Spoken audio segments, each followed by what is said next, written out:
Episode 8 के opening scene में हमने देखा कि व्हाइट कोल्ड मिस्ट धीरे धीरे पूरे डेरी में फैल रहा था। यह देखकर मिलिट्री समझ गई कि शायद अब एंटिटी अपने आप को आजाद करने की तैयारी में है।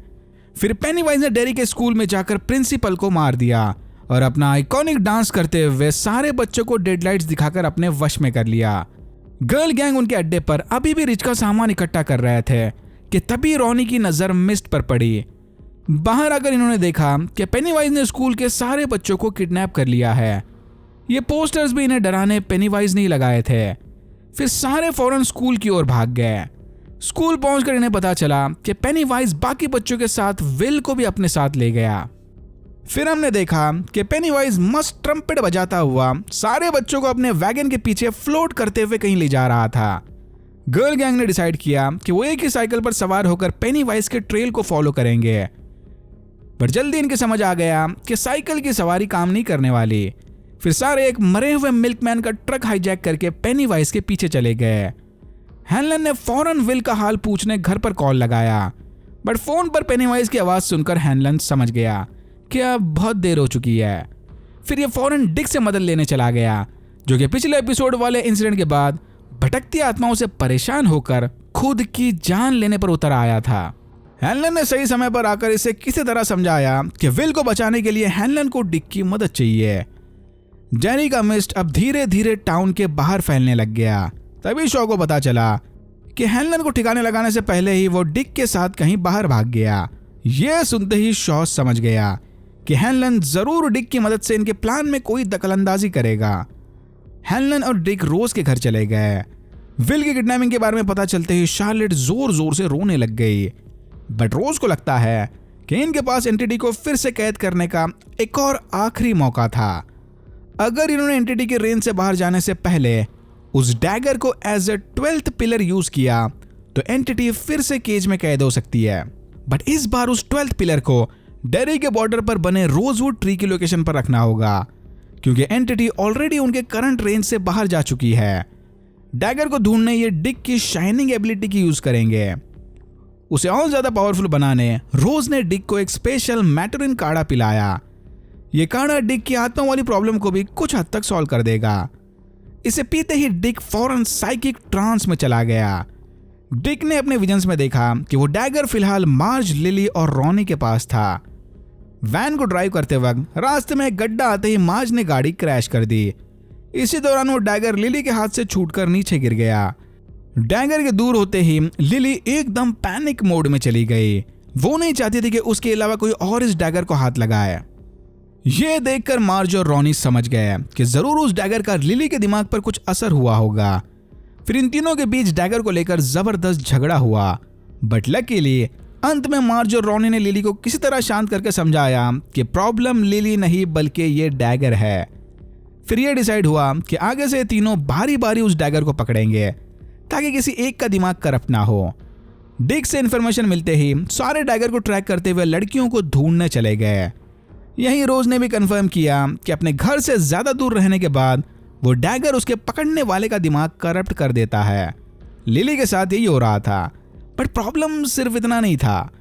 एंटिटी की तरह ही वो डैगर भी नहीं चाहता कि कोई उसे रोजवुड ट्री के अंदर रखे। वो डैगर इस चीज को अपोज करने की भरपूर कोशिश करेगा। पेनीवाइज के पास पहुंचते ही वो डैगर अचानक से चमकने लगा। गर्ल गैंग ने देखा कि पेनीवाइज सारे बच्चों को अपने साथ लेकर फ्रोजन रिवर के ऊपर से डेरी के बाहर जा रहा था। डिक ने भी अपने विजन्स के थ्रू देखकर फौरन इसकी खबर सबको कर दी। यह सुनकर रोज समझ गई कि पेनीवाइज ऑलरेडी बाउंड्री तक पहुंच चुका है। ये लोग समय रहते उस डैगर को रोजवुड ट्री में प्लांट नहीं कर सकते। डिक को कुछ न कुछ करके पेनीवाइज को स्लो करना होगा। गर्ल गैंग ने विल के पास जाकर उसे होश में लाने की कोशिश की, पर तभी वहां पेनीवाइज आ गया। रॉनी ने फौरन डैगर दिखाकर उसे डराने की कोशिश की, पर इतने खुले एरिया में होने की वजह से इनका प्लान काम नहीं करने वाला। फिर पेनीवाइज बच्चों के साथ लुक्का छुपी खेलते हुए मार्ज को घसीटते हुए दूर ले गया। और यहीं सबसे पॉपुलर फैन थ्योरी सही साबित हुई कि मार्ज टॉजियर इट मूवीज वाले रिची टॉजियर की मम्मी है। सरप्राइजिंगली पेनीवाइज को यह बात ऑलरेडी पता थी, क्योंकि एक गॉड लाइक बीइंग होने की वजह से पेनीवाइज के लिए टाइम लीनियर नहीं था, यानी उसे पास्ट, प्रेजेंट और फ्यूचर सब एक साथ एक्सपीरियंस होता है। ये चीज बहुत ज्यादा इंपॉर्टेंट है क्योंकि इस हिसाब से पेनीवाइज को ऑलरेडी पता है कि वो लूजर्स क्लब के हाथों मरने वाला है। बट नॉन लीनियर टाइम को एक्सपीरियंस करने की वजह से वो बस थोड़ा कंफ्यूज है क्योंकि अब उसे बर्थ और डेथ इवेंट में फर्क नहीं समझ रहा। पेनीवाइज अगर चाहे तो इस नॉलेज की मदद से वो एक्सट्रीम पास्ट में जाकर लूजर्स क्लब के पूरे वंश को खत्म कर दे। रिची के पैदा होने से पहले वो मार्ज को मारकर यही करने वाला था, बट एकदम लास्ट मोमेंट पर उसकी बॉडी फ्रीज हो गई और इसी मौके का फायदा उठाकर मार्ज भागकर वापस अपने गैंग के पास चली गई। पेनीवाइज के फ्रीज होते ही बाकी बच्चे भी नीचे गिरकर होश में आ गए। कुछ देर बाद वहां हेनलन की गैंग भी आ गई। फिर हेनलन और टैनियल डैगर लेकर उसे रोजवुड ट्री में रखने चले गए, पर तभी पास तैनात शॉ की आर्मी ने उन पर हमला कर दिया। शूटआउट में टैनियल मारा गया। फिर हेनलन ने वो डैगर विल को थमा दिया। डैगर को प्लांट करने की जिम्मेदारी अब इसकी होगी। विल की हिम्मत बढ़ाने लिली, मार्ज और रॉनी भी उसके साथ चले गए। शॉ ने देखा कि फ्रोजन रिवर के ऊपर पेनीवाइज स्टैचू बना खड़ा है और यहीं हमें पता चला कि पेनीवाइज को डिक ने डिस्ट्रैक्ट करके रखा हुआ था। डिक का प्लान ऑलमोस्ट काम कर गया, पर शॉ के सोल्जर से धक्के खाते ही इसके पावर्स थोड़ी देर के लिए डिस्ट्रैक्ट हो गए और जल्दी पेनीवाइज ने भांप लिया कि इस मेंटल मायाजाल के पीछे डिक का हाथ है। डिक के कंट्रोल से आजाद होते ही पेनीवाइज ने देखा कि उसके सामने शॉ खड़ा था।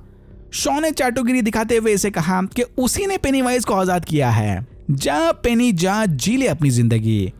पहले तो पेनीवाइज इसे छोड़कर जाने वाला था, बट जल्दी इसने शॉ की स्मेल पहचान ली कि ये तो वही बच्चा है जो इसे बरसों पहले जंगल में मिला था। और पेनीवाइज ना तो अपने शिकार की स्मेल भूलता है और ना ही उन्हें छोड़ता है। पेनीवाइज ने फौरन स्केलेटन मैन का भेष लेकर शॉ को मार दिया। फिर पेनीवाइज सबके सामने मस्त स्लो मोशन में भागते हुए बाउंड्री के पास जाने लगा। तभी हेलन और बाकी एडल्ट्स ने मौका देखकर सोल्जर से बंदूकें छीन ली। पेनीवाइज बच्चों को टाटा बाय बाय बोलते हुए बाउंड्री क्रॉस करने ही वाला था कि हेलन ने उसे हेडशॉट दे दिया।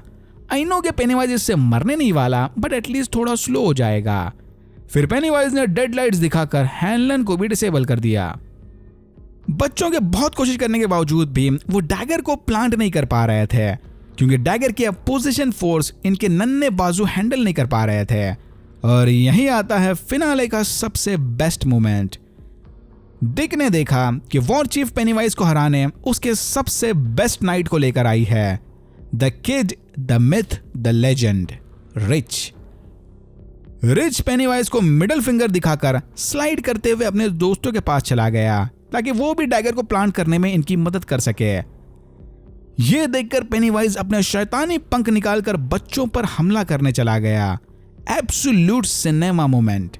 बट समय रहते बच्चों ने डैगर को प्लांट करके पेनीवाइज को फिर से केज में कैद कर लिया और पेनीवाइज अपने डेडलाइट्स रूप में भागकर वापस सीवर्स में जाकर छुप गया। बच्चों ने भी डैगर प्लांट करते वक्त रिच के प्रेजेंस को फील किया था। एंड सीन में हमने देखा कि डेयरी में सारे रिच का फ्यूनरल अटेंड कर रहे थे। यहीं डिक ने भी फाइनली अपनी आत्मा देखने वाली एबिलिटी के पॉजिटिव साइड को एक्सेप्ट कर लिया। डिक ने रिच के पेरेंट्स को बताया कि रिच अभी उनके साथ खड़ा है और हमेशा रहेगा। लिली भी फाइनली अपने पापा की कब्र विजिट करने चली गई। इनके अड्डे पर जाकर मार्ज ने लिली को बताया कि पेनीवाइज ने उसे फ्यूचर के बारे में कुछ कहा था कि आगे मार्ज का बेटा रिची कुछ दोस्तों के साथ मिलकर पेनीवाइज को मारने वाला है। मार्ज को डर है कि इस नॉन लीनियर टाइम में जीने की वजह से पेनीवाइज शायद पास्ट में जाकर इनके पेरेंट्स को मार सकता है। ओके, पेनीवाइज टाइम ट्रैवल नहीं कर सकता, बट पेनीवाइज की कॉन्शियसनेस टाइम ट्रैवल कर सकती है। तो अगर पेनीवाइज थोड़ा भी अपने दिमाग पर कंट्रोल करके शांति से विचार करे तो वो इस प्लान को एग्जीक्यूट कर सकता है।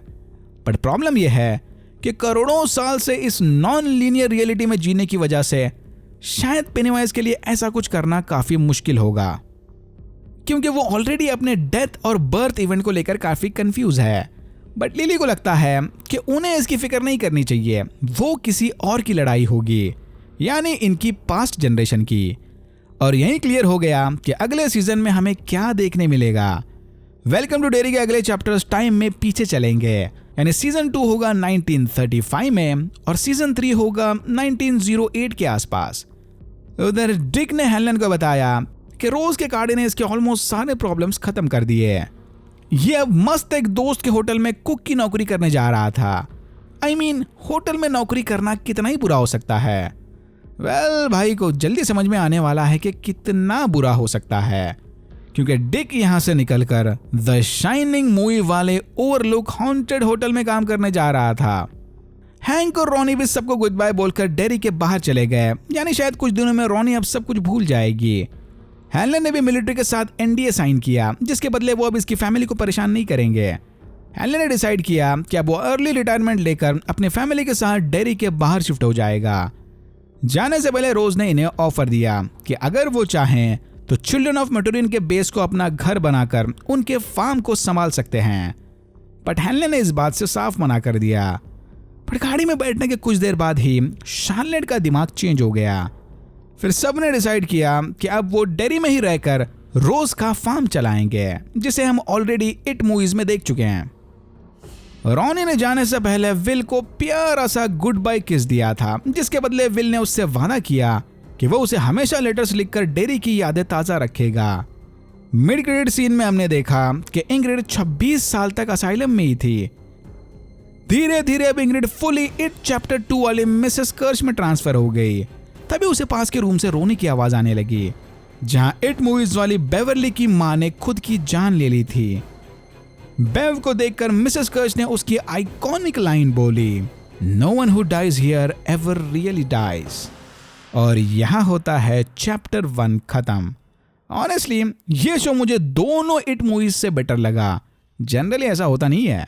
हाँ, माना के पहले 2 एपिसोड के बाद शो थोड़ा स्लो हो गया था, बट फिर पेनीवाइज के आते ही इसने जबरदस्त स्पीड पकड़ी। It welcome to Derry chapter 1 को मिलते हैं सॉलिड 8 आउट ऑफ 10। अगर आपको वीडियो अच्छा लगा तो please like share and subscribe for more videos like this. मैंने ऐसे और भी वीडियोस बनाए जिनके लिंक्स आपको डिस्क्रिप्शन बॉक्स में मिल जाएंगे। Thank you very much for watching and I am hoping to see you in my next one.